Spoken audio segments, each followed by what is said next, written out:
एक महान भक्त, एक मां की अनंत कृपा और गांव की पवित्र आस्था की दिव्य गाथा। बिहार के गोपालगंज जिले में स्थित थावे धाम देश भर में माता थावे वाली भवानी के प्रसिद्ध शक्ति पीठों में गिना जाता है। इसी पवित्र धरा पर एक ऐसे भक्त का जन्म हुआ जिसने अपने जीवन, आस्था और अद्भुत चमत्कारों से पूरे क्षेत्र को भक्ति रस में डुबो दिया। इस भक्त का नाम था रहसु भगत। लोग इन्हें प्रेम से रहसुआ भगत कहकर पुकारते हैं। उनकी कथा केवल एक व्यक्ति की जीवनी नहीं, बल्कि एक ऐसे भक्त की यात्रा है जिसने अपने तप, भक्ति और निष्कपट हृदय से मां भवानी को इस पृथ्वी पर अवतरित होने के लिए बाध्य किया। नीचे दी गई कथा में उनके जन्म से लेकर जीवन के अंतिम दौर तक की हर महत्वपूर्ण घटना विस्तार से लिखी गई है। योजक चिन्ह, योजक चिन्ह, योजक चिन्ह। 1. समय और परिवेश। रहसु भगत के जन्म की भूमिका। कहते हैं कि भगवान और भक्त का मिलन तब होता है जब संसार में किसी दिव्य उद्देश्य की आवश्यकता होती है। जिस समय रहसु भगत का जन्म हुआ उस समय थावे क्षेत्र में गरीबी, प्राकृतिक कठिनाइयां और अनिश्चितता अधिक थी।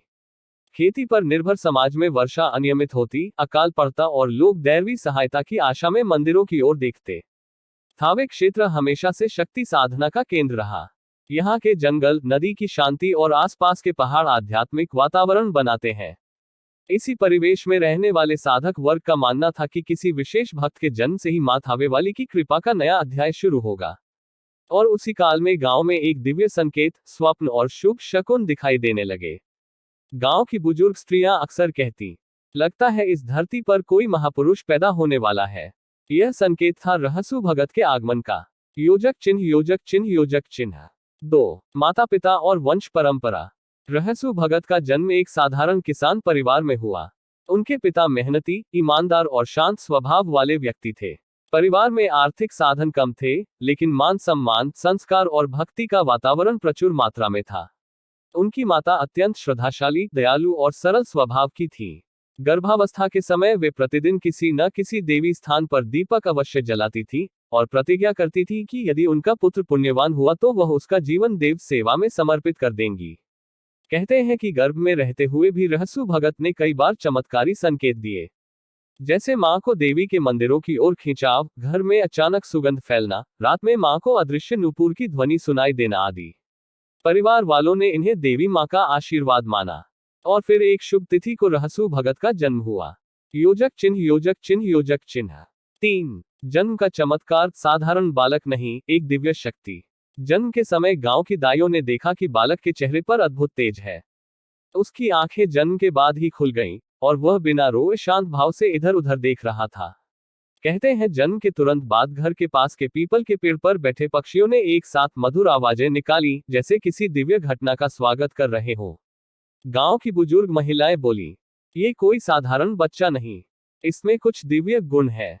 भविष्य में ये बड़ा भक्त बनेगा। परिवार में खुशी की लहर दौड़ गई।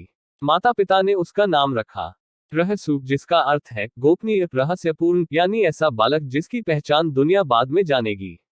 योजक चिन्ह, योजक चिन्ह, योजक चिन्ह। 4. बचपन, मासूमियत में छुपी भक्ति की चमक। रहसु भगत बचपन से ही अलग स्वभाव के थे। जहां बाकी बच्चे खेलते कूदते, वहीं रहसु शांत बैठकर गायों को निहारते, पक्षियों से बातें करते या मंदिर के पास घूमते रहते। कई बार वे दूसरों का काम करने लगते, जैसे लकड़ी लाना, चारा काटना, पानी भरना, बुजुर्गों की सेवा करना। उनके भीतर करुणा का भाव जन्मजात था। देवी के प्रति आकर्षण। रहसु जब 4-5 साल के हुए तो एक दिन स्वयं बिना बताए जंगल के अंदर स्थित एक पुराने देवी स्थान पर पहुंच गए। लोग उन्हें खोजते खोजते वहां पहुंचे तो देखा कि छोटा सा बच्चा आंखें बंद कर ध्यान की मुद्रा में बैठा है। लगता था कि वह किसी अदृश्य शक्ति से संवाद कर रहा हो।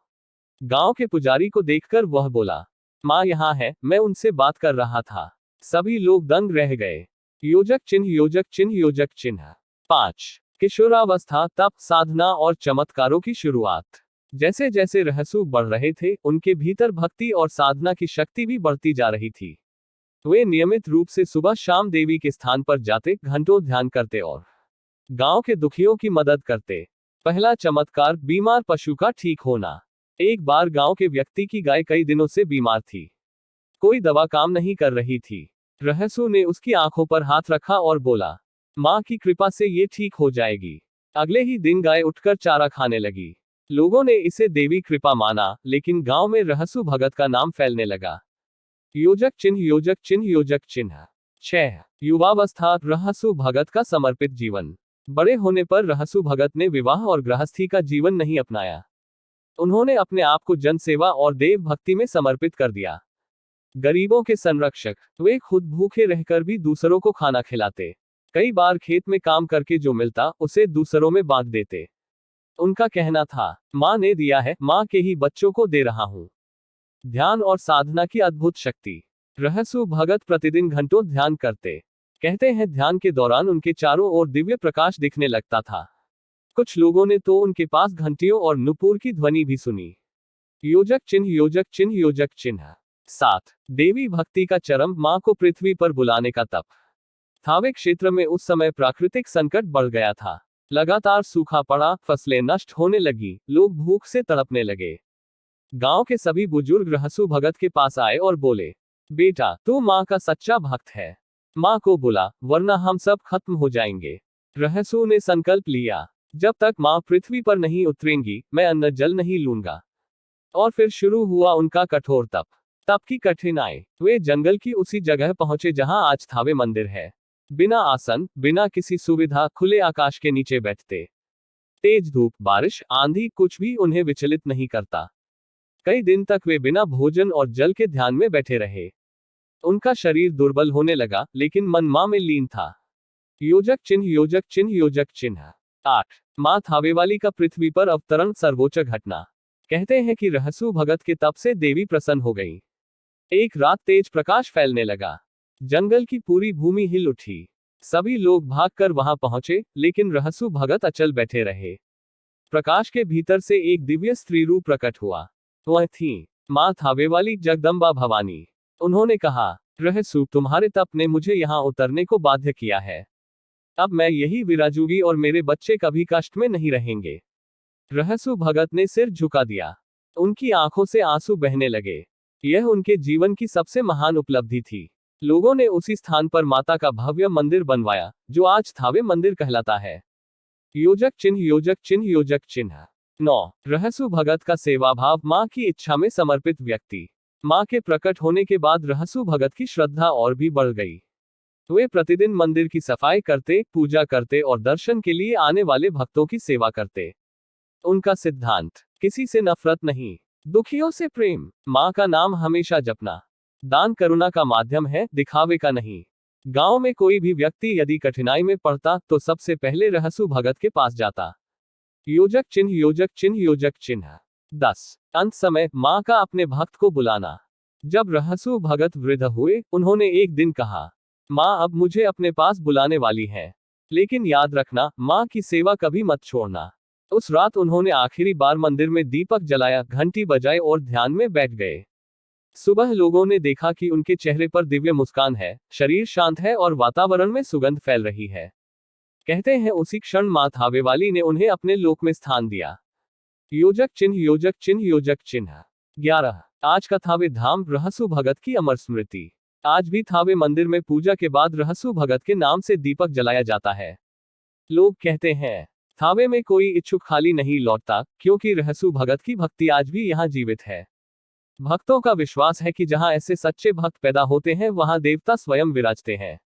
योजक चिन्ह, योजक चिन्ह, योजक चिन्ह।